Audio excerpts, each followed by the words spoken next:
আজকে যে গল্পটি শুনবো কুয়াশায় মূল যে গল্পটি সেটা পাঠিয়েছে আমাদেরই একজন লিসেনার। তার নাম হচ্ছে মোহাইমিনুল ইসলাম বাপ্পি। বাপ্পিকে প্রথমে অনেক ধন্যবাদ জানাচ্ছি এত চমৎকার একটি গল্প পাঠাবার জন্য। ঠিক আছে, আমরা গল্পে যাই তাহলে। অনেকক্ষণ ধরে অপেক্ষায় আছে সব বন্ধুরা।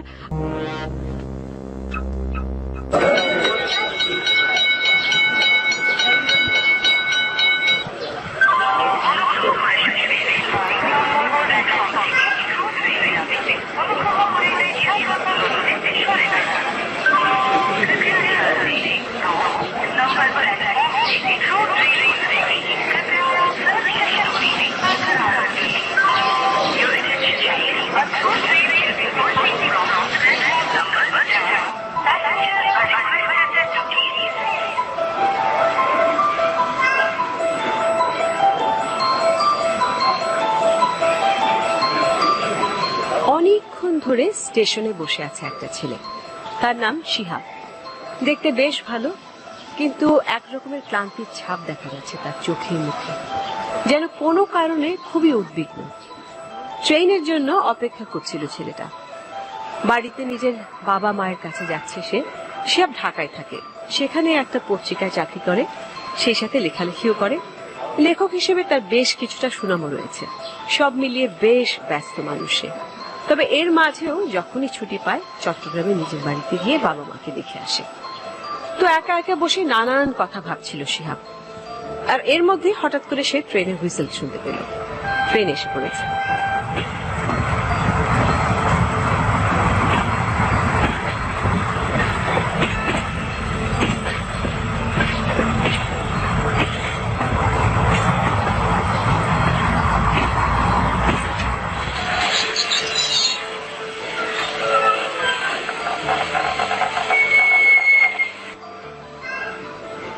শিহাবের ট্রেন ভাগ্য খুবই খারাপ।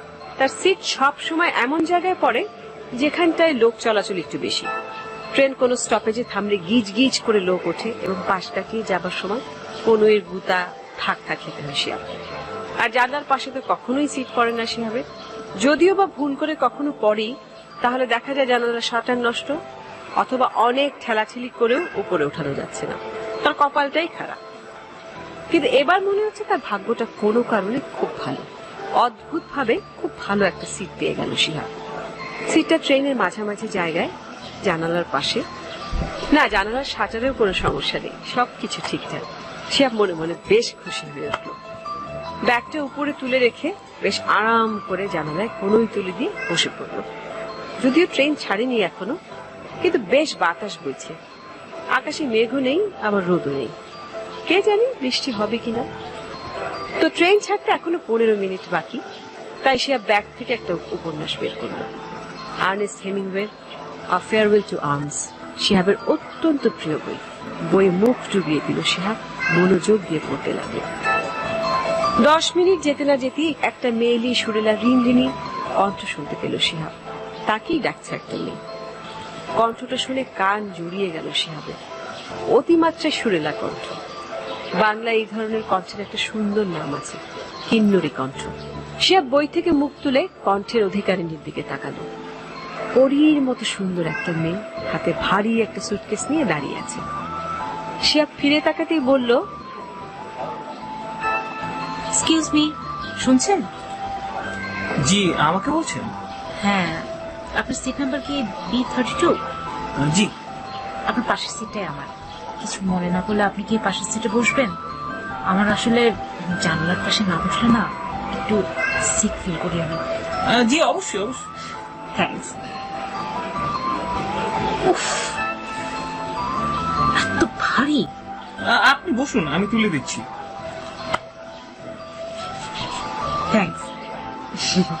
বসুন না, বসুন। থ্যাঙ্কস।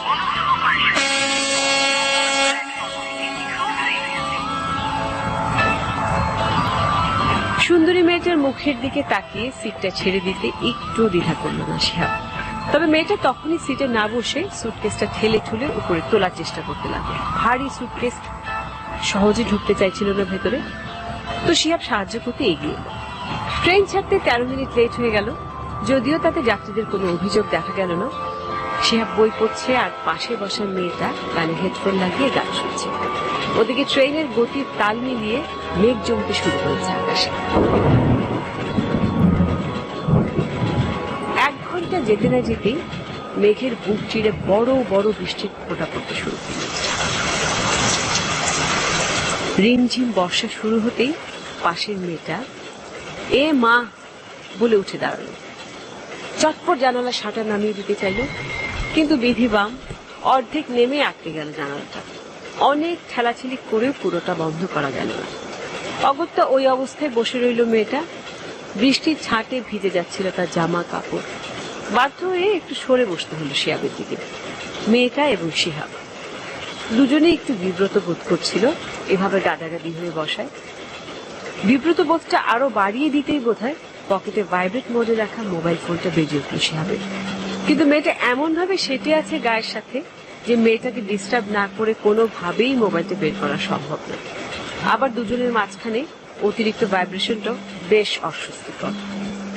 ফোন হাতে নিয়ে দেখলো রিমা ফোন করেছে। সর্বনাশ, আগেও 9টা মিসড কল, সবগুলো রিমার। আজকে শিহাবের কপালে বোধহয় দারুণ ঝাড়ি আছে। রিমা শিহাবের গার্লফ্রেন্ড, ওদের বিয়েও ঠিক হয়ে আছে। দুজনে দুজনকে দারুণ পছন্দ করে, দারুণ ভালোবাসে। আর রিমা অনেক কেয়ারিং। শিহাবের সাথে তার সম্পর্কটা বেশ ভালো, তবে একটু রাগী মেয়ে রিমা। মাঝে মাঝে যখন তখন একটু বেশি রেগে যায়।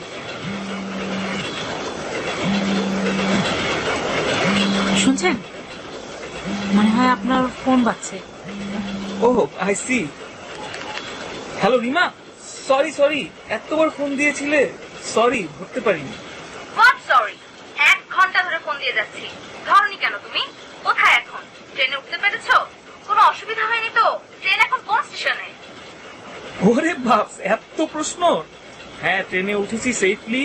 ফোন ধরিনি কারণ আমার পাশে একটা সুন্দরী মেয়ে বসে আছে, ওর সাথে গল্প করছিলাম, তাই তোমার ফোন ধরতে ইচ্ছা হয়নি। কি? কোন সুন্দরী মেয়ে? তোমার সেই ক্লাসমেট না তো নাকি? রিল্যাক্স রিমা, রিল্যাক্স, ফাজলামো করছি। ও, ফাজলামো হচ্ছে না? আর এদিকে টেনশনে আমি একেবারে শেষ। সরি, ভাবলাম তোমাকে একটু খেপাই। বুঝেছি, অনেক হয়েছে, রাখছি। রাগ করলে? তুমি তো রাগাবার জন্য এমন করো না? কি করবো বলো, তোমাকে রাগিয়ে দিতে এমন মজা লাগে। I am sorry. আচ্ছা বাবা, এতবার সরি বলতে হবে না। শোনো, ট্রেন কখন পৌঁছাবে? আমাকে কিন্তু ফোন দিতে পৌঁছে। অবশ্যই। আর খবরদার, বৃষ্টিতে একদম ভিজবে না। ভিজলেই তো তোমার জ্বর চলে আসে। আর সিগারেটকে একেবারে না বলো। জি ম্যাডাম। এভাবে টুকটাক খুনসুটি, মান অভিমান আর কেয়ারিং কথাবার্তা শেষে রিমা ফোন রাখলো। ফোন রাখার আগে এক রাশ উপদেশ দিল। শিহাব রিমাকে আর চটালো না। পাশে বসা মেয়েটা এতক্ষণ সব কথা শুনছিল। ফোন রাখতেই পাশে বসা মেয়েটা মিষ্টি করে হাসল। বাহ, হাসতে গেলে টোল পড়ে মেয়েটার। আর টোল পড়লেই চেহারার সৌন্দর্য লাভ দিয়ে আরো কয়েক ডিগ্রি বেড়ে যায় আপনা আপনি। গার্লফ্রেন্ড? হ্যাঁ। বাই দ্য ওয়ে, আমি শিহাব। আমি সেতু। সরি, কি বললেন? নিতি? সেতু, দ্য ব্রিজ। ওহ, সেতু। ঈদের জন্য বাড়ি যাচ্ছেন বুঝি? ঠিক বাড়িতে না, এক কাজিনের বিয়েতে যাচ্ছি। ও আই সি। আমি অবশ্য বাড়িতেই যাচ্ছি। প্রায় যান? আরে না, গ্রাজুয়েশন করে মাত্র চাকরিতে ঢুকলাম। এখনই ঘন ঘন বাড়িতে গেলে চাকরি থাকবে? কিসে গ্রাজুয়েশন করলেন? কম্পিউটার সায়েন্সে, ঢাকা ইউনিভার্সিটি। রিয়েলি? এবছরই গ্রাজুয়েশন করলেন? না, গত বছর। কেন? তাহলে তো আপনি আমারই সিনিয়র ভাই। আমি তো ঢাবিতে পড়ছি কম্পিউটার সায়েন্সে। তাই নাকি? বাহ, কোন সেমিস্টারে পড়ছো? তুমি করেই বলছি, কিছু মনে করো না। তা কেন, অবশ্যই তুমি করে বলবেন। আপনার চেয়ে আমি বেশ জুনিয়র। 3rd সেমিস্টার চলছে মাত্র আমার। ও আচ্ছা, তার মানে আমি ক্যাম্পাস ছেড়ে যাওয়ার পরেই তুমি ঢুকেছো। কথায় কথায় বেশ কেটে যেতে লাগলো সময়টা। শিহাবেরও ভালো লাগলো এতদিন পর নিজের বিশ্ববিদ্যালয়ের কাউকে পেয়ে। কথায় কথায় কিছুটা নস্টালজিয়াও পেয়ে বসলো। চাকরি জীবনের ব্যস্ততায় ইউনিভার্সিটির উচ্ছল দিনগুলোর কথা মনে করার সময় কই। মেয়েটির চঞ্চলতা তাকে নিজের ভার্সিটি লাইফের দিনগুলোর কথা আবারও মনে করিয়ে দিচ্ছিল। একসময় রিমার কথা উঠল। রিমা আপু খুব বকে বুঝি আপনাকে? বকে মানে ঝাড়ির উপর রাখে সারাক্ষণ, পান থেকে চুন খসবার জো নেই। আরে আরে কি ব্যাপার? ট্রেনটা কি থেমে যাচ্ছে নাকি? কি হলো ভাইয়া? বুঝতে পারছি না সেতু, এটা তো কোনো স্টেশনও না। দুজনের কথার মাঝে হঠাৎ প্রচন্ড ব্রেক কষে দাঁড়িয়ে গেল ট্রেনটা। ট্রেন প্রথমে একটু ঝাঁকি খেলো, তারপর স্বাভাবিকের চেয়ে বেশ দ্রুত গতিতে কমে আসতে লাগলো। একসময় থেমে গেল। কি ঘটেছে জানবার জন্য বাইরের দিকে দেখতে গেল দুজনে। আসলে একটা নির্জন জায়গা, একপাশে দিগন্ত বিস্তৃত শস্য ক্ষেত, আরেক পাশে একটা বিশাল দিঘি, কিছু ঝোপঝাড়, একটা বড়সড় তাল গাছের নিচে দাঁড়িয়ে আছে একটা ভাঙা চোরা টঙের মতো চায়ের দোকান। যাত্রীরা হই হুল্লোড় শুরু করে দিয়েছে। কি কারণে ট্রেন থামলো জানতে উৎসুক সবাই। এক মায়ের কোলে ঘুমন্ত বাচ্চা জেগে উঠে ট্যাঁ করে কান্না ঝুড়ি দিল। বাইরে বৃষ্টিও থেমে গেছে, সব মিলিয়ে নরক গুলজার।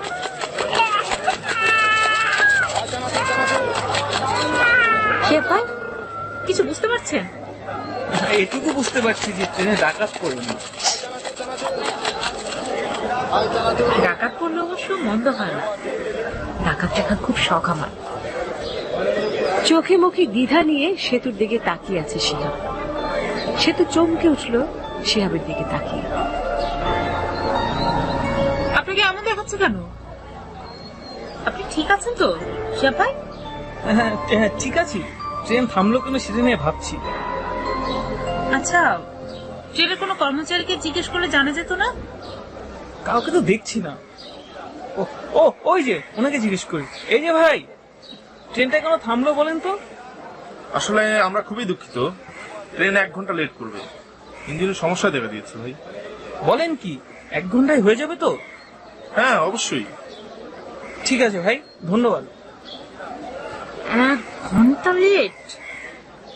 তার মানে চিটাগাং পৌঁছাতে পৌঁছাতে প্রায় সন্ধ্যা হয়ে যাবে।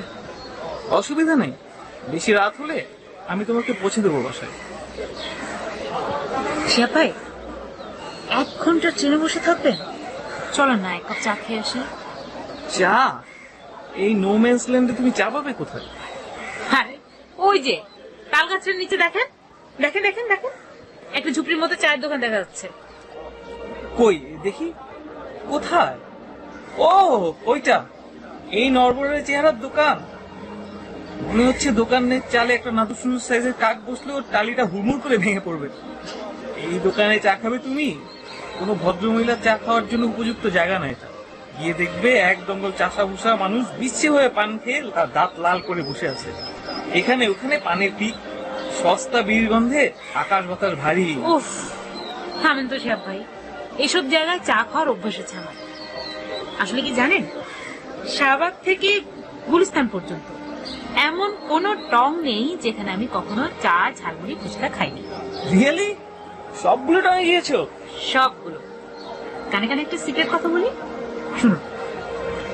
একবার আমি বন্ধুদের সাথে বাজি ধরে সিগারেট খেয়েছিলাম।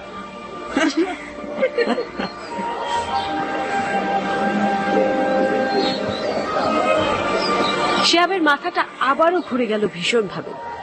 সিগারেট খাওয়ার কথা শুনে নয়, অন্য কারণে। বাজি ধরে সিগারেটও খেয়েছিলাম, এই কথাগুলো ঠিক এইভাবে কেউ কে বলেছে আগেও, ঠিক একই ভঙ্গিতে। এমনকি খিলখিলে হাসিটাও শিহাবের কাছে অত্যন্ত পরিচিত ঠেকল। রিওয়াইন্ড করা টেপ রেকর্ডারের মতো কথাগুলো বাজতে থাকলো শিহাবের কানে। প্রচন্ড অবাক হয়ে গেল শিহাব। কি হচ্ছে তার সঙ্গে? এমন কেন হচ্ছে? শিহাব সর্বস্ব বাজি ধরে বলতে পারবে সেতুর সঙ্গে আজকের আগে কখনো দেখা হয়নি তার। তাহলে মাঝে মধ্যে সেতুর কথা, হাসি, কথা বলার ভঙ্গি এত চেনা চেনা লাগছে কেন তার? ও চমক ভাঙলো সেতুর কথায়। আরে ভাইয়া, এত কি ভাবছেন? চলেন তো চাটা খেয়ে আসি।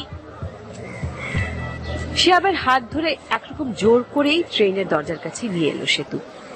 দরজায় দাঁড়াতেই ঝোড়ো হাওয়ায় ঝাপটা লাগলো চোখে। বৃষ্টি নেই, কিন্তু আকাশে মেঘ জমেছে ভীষণ। যে কোনো সময় আবারও ঝুম বৃষ্টি নামতে পারে। দেখো সেতু, কেমন মেঘ করেছে আকাশে, বৃষ্টি নামতে পারে। এই সময়ে চা খেতে যাওয়া কি ঠিক হবে? সে তো কিছু একটা বলার জন্য মুখ খুললো, কিন্তু কিছু বলার আগে ভীষণ রকম চক্কর দিয়ে উঠলো শিহাবের মাথাটা। কে যেন মাথার ভেতর থেকে বলে উঠলো, বৃষ্টিতে ভিজে ভিজে চা খাওয়ার মজাই আলাদা। মাথার উপর ঠান্ডা বৃষ্টির পরশ, মুখে গরম চা, অন্যরকম অনুভূতি। মাঝে মধ্যে 1 ফোঁটা 2 ফোঁটা বৃষ্টির পানি মিশে যাবে চায়ের কাপে, স্বর্গীয় স্বাদ হবে চা। আহ, বৃষ্টি নামলে ভয় কি ভাইয়া? আসলে কি জানেন, বৃষ্টিতে ভিজে ভিজে চা খাওয়ার মজা আলাদা। মাথার উপর ঠান্ডা বৃষ্টির পরশ, মুখে গরম চা, অন্যরকম অনুভূতি। মাঝে মধ্যে 1 ফোঁটা 2 ফোঁটা বৃষ্টির পানি মিশে যাবে চায়ের কাপে, স্বর্গীয় স্বাদ হবে চায়।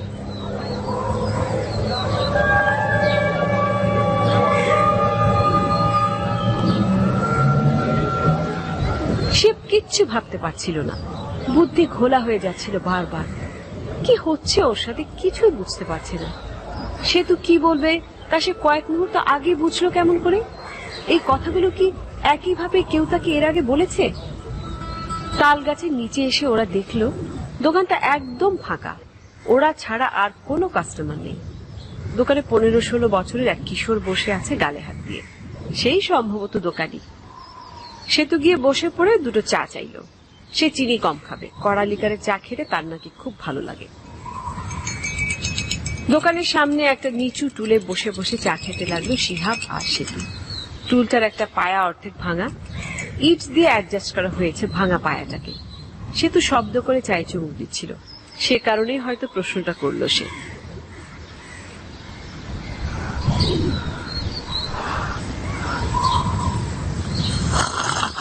দিকে এলাকাটা প্রায় নির্জন হয়ে যায়।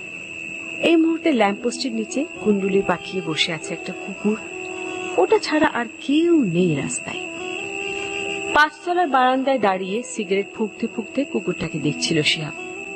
তাকিয়ে আছে ঠিকই, কিন্তু ঠিক দেখছে না, মাথায় অন্য চিন্তা।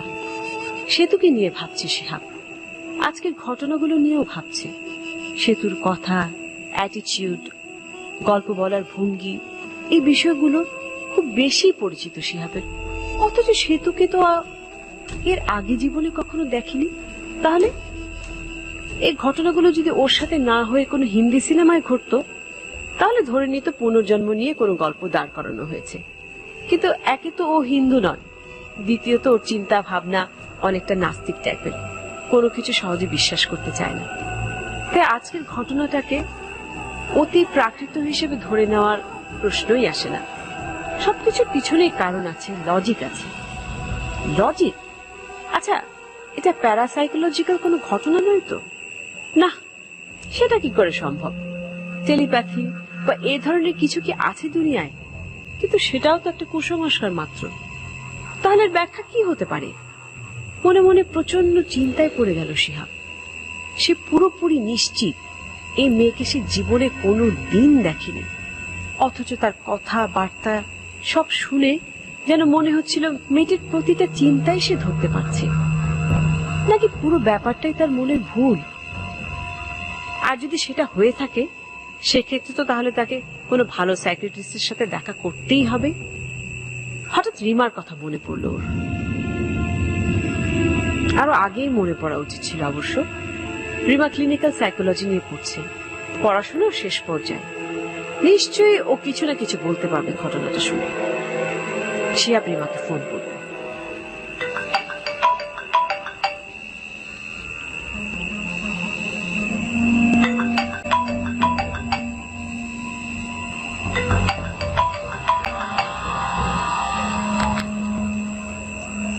হ্যালো শিহাব, তুমি? তোমাকে না সেই 10টার দিকে বললাম ঘুমোতে যেতে। সারাদিন জার্নি করে আবার রাত যাচ্ছ কেন তুমি? নিশ্চয়ই সিগারেট খাচ্ছ। উফ, বাদ দাও তো রিমা, কিছু ইম্পর্টেন্ট কথা ছিল তোমার সাথে। ইম্পর্টেন্ট কথা? ও আচ্ছা, ঠিক আছে, বলো, শুনছি। শোনো, আজকে আমার সাথে একটা ঘটনা ঘটেছে, এমন একটা ঘটনা যেটা আমাকে অবাক করে দিয়েছে।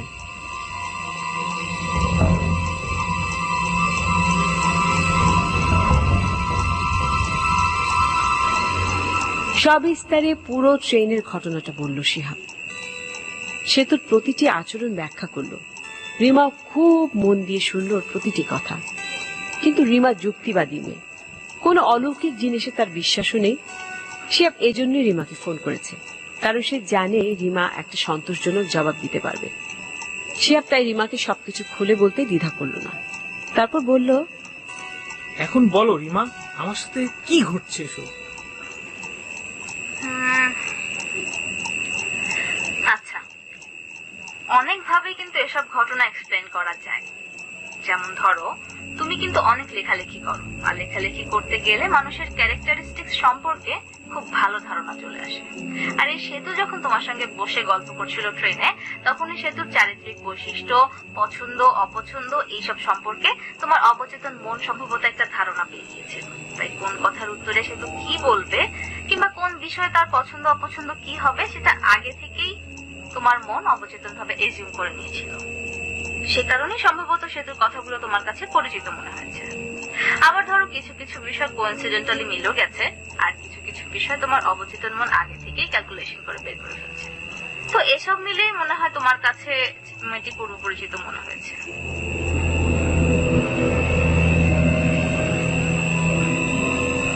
শিহাব মনে মনে রিমার কথাগুলো নেড়ে চেড়ে দেখল। দূরে বসে ব্যাখ্যা দেওয়া যতটা সহজ, এক্সপেরিয়েন্স করা কিন্তু ততটা সহজ নয়। রিমার ব্যাখ্যা মেনে নেওয়া যায় না, কারণ শিহাবের সেই সময়ের অনুভূতিগুলো শুধু শিহাবই জানে। তবে ব্যাখ্যা যদি থেকেই থাকে, রিমার ব্যাখ্যাটাই সবচেয়ে গ্রহণযোগ্য। রিমার সাথে কথা বলার পর শিহাব আরো গভীর চিন্তায় ডুবে গেল।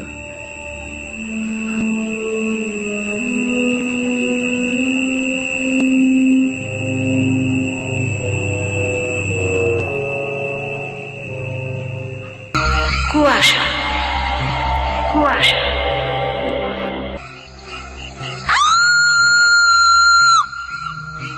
কুয়াশা, কুয়াশা।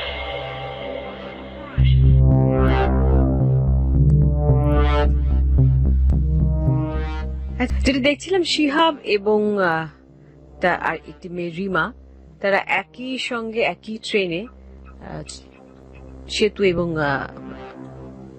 দুঃখিত, আমি সেতু এবং আমি রিমার সঙ্গে গুলিয়ে ফেলেছি। সেতু এবং শিহাব একসঙ্গেই তারা যাচ্ছিল চট্টগ্রামে। শিহাব যাচ্ছিল একটা কাজে, এবং দেখা গেল তারা একই ডিপার্টমেন্টেই পড়াশোনা করেছে আগে পরে। তো তাদের মধ্যে একটা বেশ ভালো বন্ধুত্ব তৈরি হয়েছে। হ্যাঁ, তৈরি হয়েছে।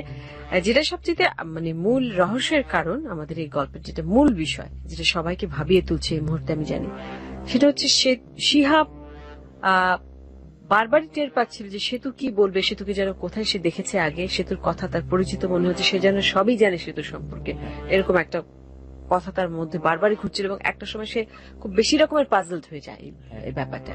এবং আমরা দেখি তার গার্লফ্রেন্ড রিমাও তাকে ফোন করে, রিমার সঙ্গে কথা হয় এবং যে যার গন্তব্যে পৌঁছে যায়, বিদায় নিয়ে যায়, আবারও দেখা হবে এরকম একটা প্রতিশ্রুতি দিয়ে।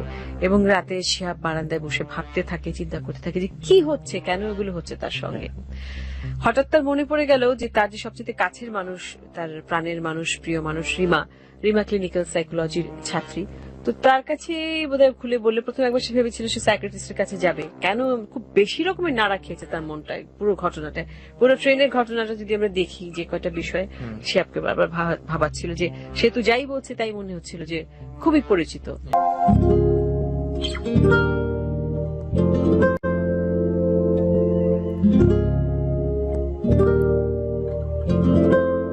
এরপর 2 মাস কেটে গেছে। শিহাব অফিসের কাজ নিয়ে খুবই ব্যস্ত, সেতুকে নিয়ে চিন্তা ভাবনা করার ফুরসতই নেই। ব্যাপারটা সে প্রায় ভুলেই গেছে। অন্যান্য দিনের চেয়ে আজকে অফিসের কাজের চাপ একটু বেশিই ছিল। বিকেলের দিকে অফিস শেষে শিহাব যখন ঘরে ফিরল, তখন ও বেশ ক্লান্ত। বাসায় ঢুকেই ড্রয়িং রুমের সোফায় গা এলিয়ে দিল, গলার টাই ঢিলে করে যেই না একটু চোখ বুজেছে, অমনি জ্যান্ত হয়ে উঠল পুরো বাড়িটা।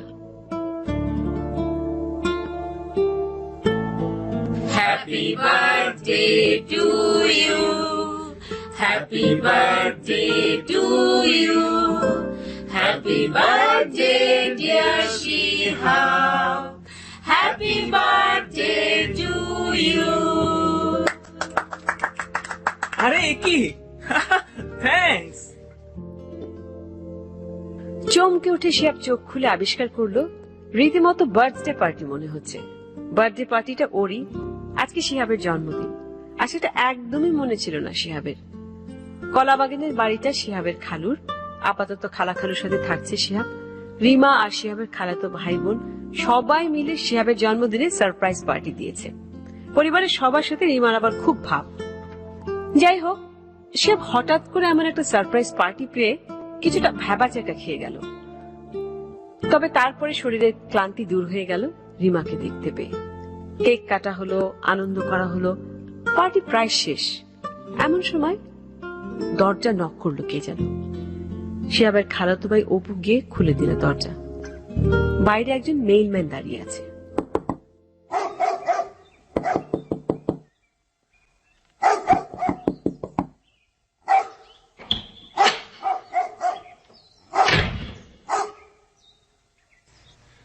এখানে শিহাব হাসান নামে কেউ আছেন? আপনার একটা পার্সেল এসেছে। কই দেখি। এই যে, আর এখানটা একটা সাইন করতে হবে।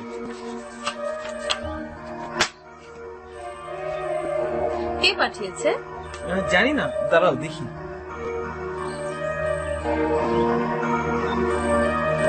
ওপরের হাতের লেখা দেখে বোঝার উপায় নেই কে পাঠিয়েছে। শিহাব পার্সেলের প্যাকেটটা খুললো। গিফট প্যাকেটে মোড়ানো বই জাতীয় কিছু একটা হবে। উপরে সাঁটা চিরকুটে মেয়েলি হাতের লেখা দুটো লাইন, শিহাব ভাইয়ের জন্মদিনে একরাশ শুভেচ্ছা ও ভালোবাসা, সেতু।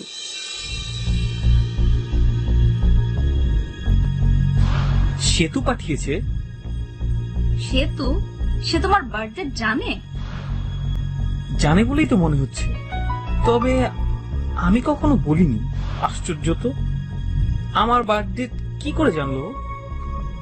কিসের পার্সেল এটা? কি আছে?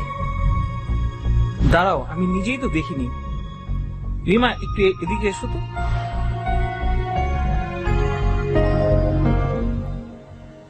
রিমাকে নিয়ে শিহাব স্টাডি রুমে গেল। গিফট প্যাকেটটা খুললো দুজন মিলে। ভেতর থেকে বেরোলো পুরনো জরা জীর্ণ মলিন রঙের একটা ডায়েরি। ভেতরের পাতাগুলো হলুদ হয়ে গেছে, সাদা খামে ভরা একটা চিঠিও রয়েছে তার সাথে। প্রথমেই চিঠিটা খুললো শিহাব। রিমাকে শুনিয়ে শুনিয়ে পড়তে লাগলো। সেই চিঠিতে লেখা ছিল,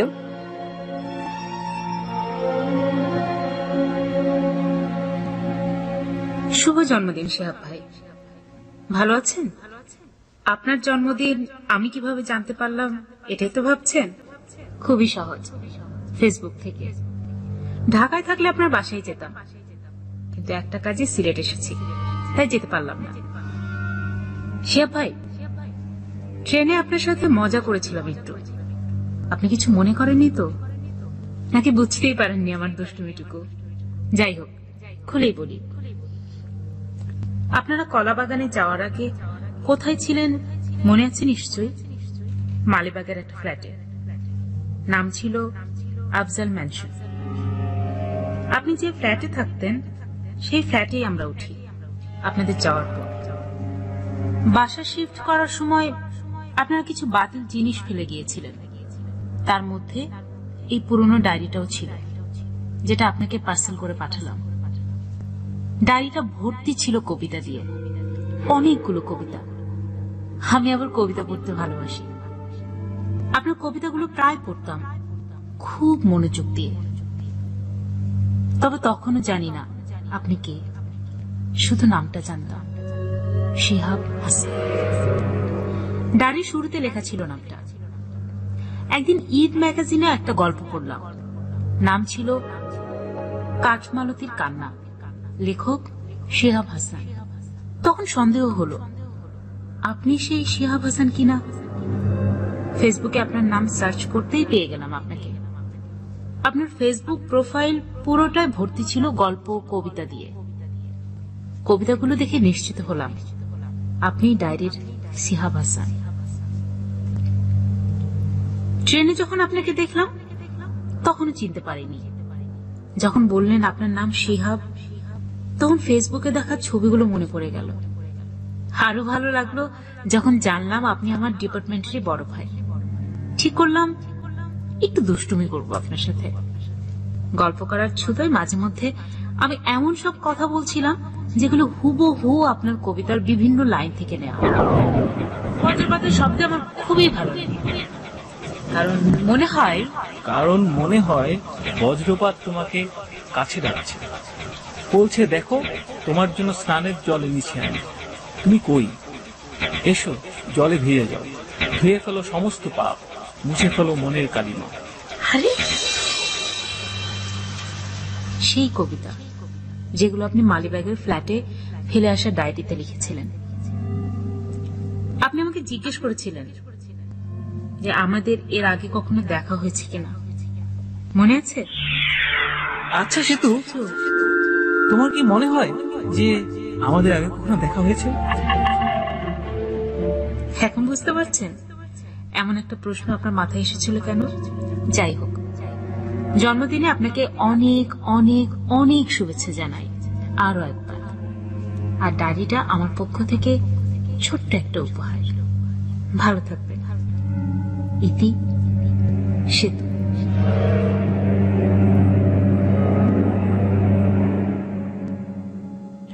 শিয়া পড়া শেষ করতেই রিমা অট্ট হাসিতে ফেটে পড়ল। হাসতে হাসতে বলল,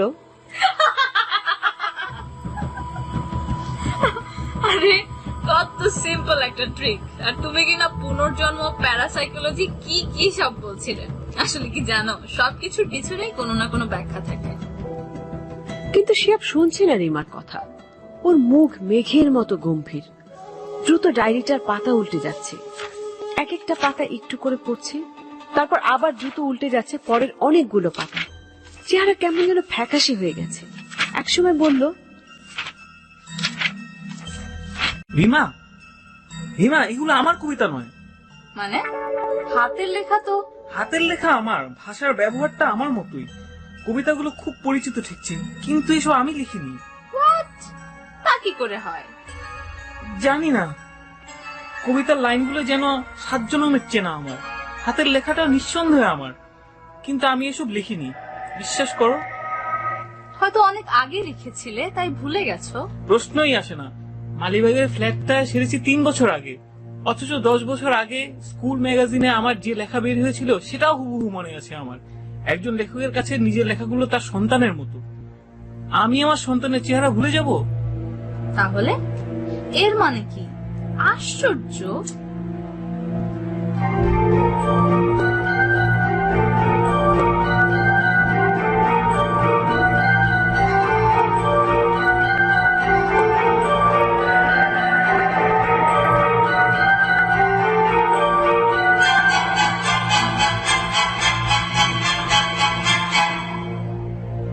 রিমা বুঝতে পারলো না কি হচ্ছে। ডায়েরির লেখাগুলো শিয়াবের না হয়ে যায় কি করে? শিয়াবও বোকার মতো দাঁড়িয়ে আছে। দুজনেই হতবিহ্বল।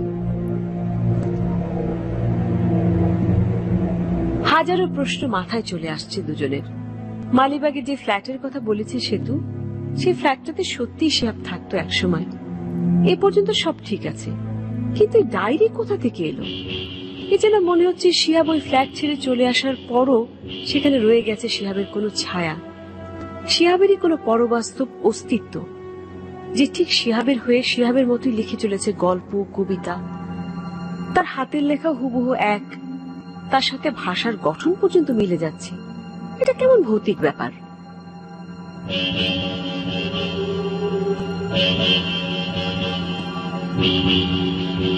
শিহাব ভেবে পেল না সে কি করবে বা কি বলবে। এর সমাধান কি হতে পারে? রিমার কাছে ব্যাপারটা একটু ভালো লাগছিল না। তার মনে হচ্ছিল এখানে সব দোষ সেতুরই। ওই মেয়েটার মাঝে কিছু একটা সমস্যা আছে। সেতু কি কোনো মিথ্যা কথা বলতে পারে? রিমা যখন শিয়াবকে সেটা বলতে যাবে, ঠিক তেমন সময় শিয়াব বলে উঠল, রিমা, চলো মালিবাগের বাসায় যাই, হয়তো কিছু জানা যেতে পারে। ওখানে তো এখনো মনে হয় সেতু থাকে। তাই তো লিখেছে, ভালোই হবে, ওকে জিজ্ঞেস করবো ব্যাপারটা। শোনো, আমার না ভালো লাগছে না। ওই সেতু মেয়েটাকে আমার কেমন সন্দেহজনক মনে হচ্ছে। কি বলতে চাচ্ছ? আরে অবিশ্বাস্য সব ব্যাপার স্যাপার। আমি ভূতে বিশ্বাস করি না, না হলে বলতাম এখানে ভুতুড়ে সব ব্যাপার ঘটছে। তুমিই তো বলো লজিক ছাড়া কিছু ঘটে না। চলো আমার সাথে, হয়তো লজিকটা চোখে পড়তে পারে। শিহাব আর রিমা দুজনে ঠিক করলো সে বাসাটায় যাবে একবার। সেতুকেও সামনাসামনি প্রশ্ন করা যাবে যে আসলে ব্যাপারটা কি। সেই অনুযায়ী পরদিন বিকেলে ওরা দুজন গিয়ে হাজির হলো সেই বাসাটায়। কিছুটা দ্বিধাগ্রস্ত ভাবে কলিং বেল টিপল শিহাব।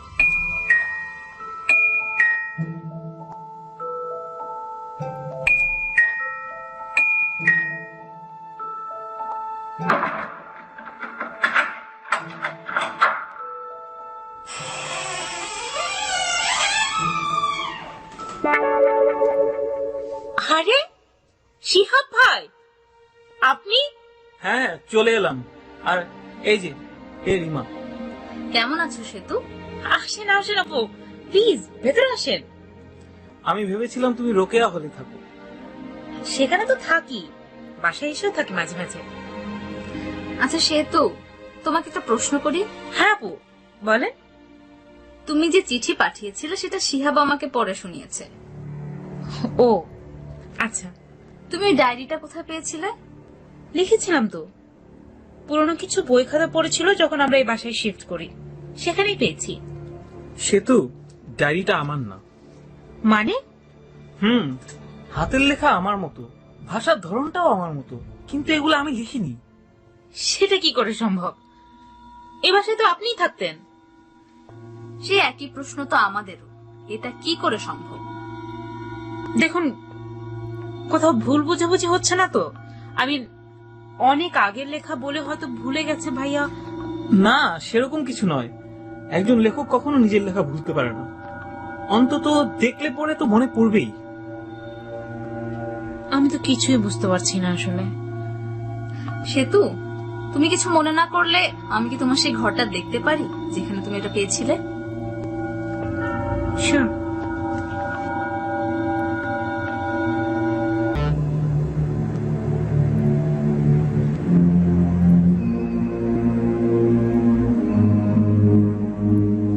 সে তো কোনো সাহায্য করতে পারলো না। সেও হতভম্ব হয়ে গেছে। একটা সারপ্রাইজ দিতে গিয়ে সে নিজেই যে এমন ভাবে চমকে যাবে সেটা ভাবতেও পারেনি। রিমা ঘুরে ঘুরে দেখলো ঘরগুলো, কোনো লাভ হলো না। সব ঘরকে নতুন করে সাজানো হয়েছে। সে তো খুব গোছানো মেয়ে, ঘর বাড়ির ছবির মতো সুন্দর করে সাজিয়ে রাখা, রহস্যের লেশ মাত্র নেই। একটা সময় দুজনেই ফিরে এলো একেবারে হতাশ হয়ে। শিহাবের শেষ জন্মদিনের পর 6 মাস কেটে গেছে। রিমা আর শিহাবের বিয়ে হয়েছে মাসখানেক আগে। সেই ডায়েরির রহস্য নিয়ে শিহাব এখন আর ভাবছে না। ওই ব্যাপারটাকে সে আপ্রাণ চেষ্টা করে মাথা থেকে একদম ঝেড়ে ফেলে দিয়েছে। কিন্তু তার জীবনে নতুন একটা সমস্যার আবির্ভাব হয়েছে। ইদানিং কেমন যেন একটা পরিবর্তন এসেছে রিমার আচরণে। শিহাবের দিকে কেমন যেন সন্দেহের চোখে তাকায়, কি যেন ভাবে সারাক্ষণ। বিয়ের প্রথম দিকে ঠিকই ছিল সবকিছু, সমস্যাটা দেখা দিয়েছে গত সপ্তাহ থেকে। জিজ্ঞেস করলে রিমা বলে তার কিছুই হয়নি, সবই ঠিক আছে।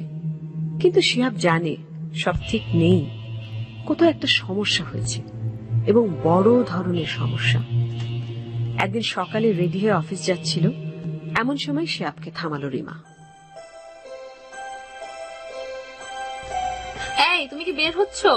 হ্যাঁ একটা কথা বলবো ভেবেছিলাম যে। হ্যাঁ, বলো না। আচ্ছা শিহাব, আজকে তোমার অফিসে না গেলে হয় না? কেন, কোনো কাজ ছিল? আজকে অফিসে না গেলে তোমার যদি খুব অসুবিধা না হয় তাহলে আমি তোমাকে এক জায়গায় নিয়ে যেতে চাই। কোথায় বলো তো? বলছি, তার আগে তুমি এখানে এসে আমার পাশে বসো তো। কি হয়েছে রিমা? আমি তোমাকে কিছু জিনিস দেখাবো। যেমন কি? এই দেখো, এই ডায়েরিগুলো চিনতে পারছো শিহাব? গত সোমবার মাঝরাতে হঠাৎ ঘুম ভেঙে গেল, দেখি তুমি বিছানায় নেই। আমি ভাবলাম বারান্দায় গিয়ে স্মোক করছো বোধহয়, কিন্তু না, খুঁজে দেখি তুমি সেখানে নেই। খুঁজতে খুঁজতে গেলাম স্টাডি রুমে। প্রতিদিন ঘুমানোর আগে তুমি সব রুমের বাতি নিভে দাও, কিন্তু স্টাডি রুমের বাতিটা জ্বালানোই থাকে। বিষয়টা আমি আগেও খেয়াল করেছি, কিন্তু তেমন গুরুত্বপূর্ণ কিছু মনে হয়নি আমার কাছে। যাই হোক, স্টাডি রুমে গিয়ে দেখি তুমি পাগলের মতো ডায়েরিতে কি যেন লিখে চলেছ। তোমার পাশে গিয়ে তোমাকে আমি ডাকলাম, শুনলেই না তুমি। ঠিক 15 মিনিট পর ডায়েরি শেলফে গুজে রেখে রোবটের মতো হাঁটতে হাঁটতে বেরিয়ে গেলে রুম থেকে। কি যে ভয় পেয়েছিলাম সে রাতে। পরের রাতেও আমি জেগে থাকলাম কি হয় দেখার জন্য। কিছুই হলো না। সে রাতে তুমি ঘুমোলে মরার মতো। ঠিক 2 রাত পর একই জিনিস হলো। তুমি বিছানায় নেই, স্টাডি রুমে বসে বসে কবিতা লিখে চলেছ। তখন আমি বুঝলাম সোমনাম্বুলিজম নামের রোগ আছে তোমার। ঘুমের মধ্যে জেগে উঠে লেখালেখি করাটা তোমার অবচেতন মনের অভ্যেস হয়ে দাঁড়িয়েছে। সেজন্যই অবচেতন ভাবেই তুমি স্টাডি রুমের লাইট কখনো নিভাও না। শোনো, তুমি কি বুঝতে পারছো আমি কি বলছি? তুমি কি বলতে চাও? ঘুমের মধ্যেও আমি লেখালেখি করি? এও কি সম্ভব? হ্যাঁ, সম্ভব। তোমাকে সেদিন ওই অবস্থায় দেখে আমি গুগল করেছিলাম অনেকক্ষণ। নেটে দেখলাম সোমনাম্বুলিজম যাদের হয় তাদের ক্ষেত্রে এর চেয়েও বিচিত্র ধরনের অনেক অভ্যেস দেখা যায়। যেমন? কানাডার এক পৃষ্ঠের এই রোগ ছিল। তিনি ঘুমের মধ্যে গাড়ি ড্রাইভ করে পুরো টরন্টো শহরটা চষে বেড়াতেন। আবার অস্ট্রেলিয়ার এক স্কুল টিচার ঘুমের মধ্যে হাঁটতে হাঁটতে চলে যেতেন স্কুলে, তারপর ব্ল্যাকবোর্ডে অঙ্ক কষতেন। ক্যারিবিয়ান এক অ্যাথলেট মাঝরাতে লনে নেমে ঘুমিয়ে ঘুমিয়ে সাঁতার কাটতেন। এমন উদাহরণ আরো অনেক আছে। কিন্তু এতক্ষণ কি স্লিপ ওয়াকিং হয় মানুষের? গবেষণায় জানা গেছে 30 সেকেন্ড থেকে 30 মিনিট পর্যন্ত হতে পারে।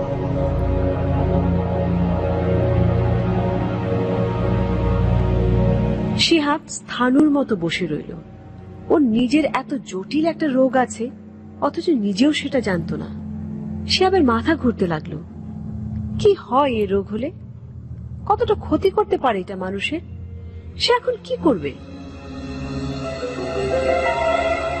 এখন কি করবো রিমা? আরে তুমি চিন্তা করো না তো, এই রোগের একজন বিশেষজ্ঞ ডক্টরের সঙ্গে কথা বলেছেন। আজকে তিনি সময় দেওয়ার কথা বলেছেন।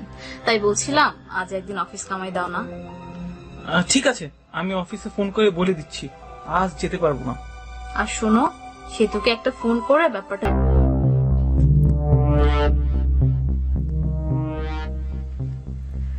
কি অদ্ভুত এক রহস্যময় গল্প, তাই না? এবং আমি বলবো এক কথায় অসাধারণ চমৎকার এক রহস্যের গল্প। সাধারণত এরকম গল্প শোনা যায় না, ভীষণই আনইউজুয়াল একটা গল্প। এবং আমি খুব ধন্যবাদ জানাতে চাচ্ছি মোহাইমিনুল ইসলাম বাপ্পিকে। আপনি একটা চমৎকার গল্প পাঠিয়েছেন। আমার মনে হয় যে এই সমস্ত বন্ধুরা রহস্য ভালো, রহস্য যে আসলে কত রকমের আছে এই পৃথিবীতে। আজকের এই গল্পটা আরেকবার প্রমাণ করে দিল যে মানুষকে রহস্য দিয়ে, কত রকম রহস্য দিয়ে আটকে রাখা যায়, যেখানে কোনো ভূত নেই, কোনো খুন নেই বা অন্য কোনো কিছু নেই। কিন্তু কি অদ্ভুত একটা রোগ যার নাম হচ্ছে সোমনাম্বুলিজম। এটা এক ধরনের মানসিক রোগ, স্লিপ ওয়াকিং এর মতন। যে সে হয়তো একটা সময়, যেরকম বলছে যে এক প্রিস্ট টরন্টো শহরে গাড়ি চালাতো রাত্রেবেলা, সে ভুলে যেত সব একসময়। এটা যে কোনো মানুষেরও হতে পারে, আমার হতে পারে, তোমার হতে পারে, বা বন্ধুরা যারা শুনছে তাদের হতে পারে। অসাধারণ একটা গল্প। আরো ধন্যবাদ জানাতে চাই যাদেরকে, আমি একটু শেষ করে নিচ্ছি। এই অসাধারণ রহস্যের গল্পে যারা অভিনয় করেছেন, মিলু আনাম, সাকিব, ফারজানা, ব্রতি এবং জাহিদ। ব্রতিকে অনেকদিন পর আমরা আমাদের এই গল্পের মাঝখানে পেয়েছি। খুব চমৎকার অভিনয় করেছে সে। এবং এই লেখাটা স্ক্রিপ্টিং এ স্ক্রিপ্টটা তৈরি করতে আরো কিছুটা সাহায্য করছেন সিফাত মাহমুদ, সাকিব, ফারজানা। আর যে চমৎকার সাউন্ড বা শব্দ আমরা শুনতে পাচ্ছি, সাউন্ড স্কোর গুলো অসাধারণভাবে এডিটিং, এই আয়োজনের পুরো কৃতিত্ব খালিদের আমাদের এবং পুরো কুয়াশী টিমকে অসংখ্য ধন্যবাদ।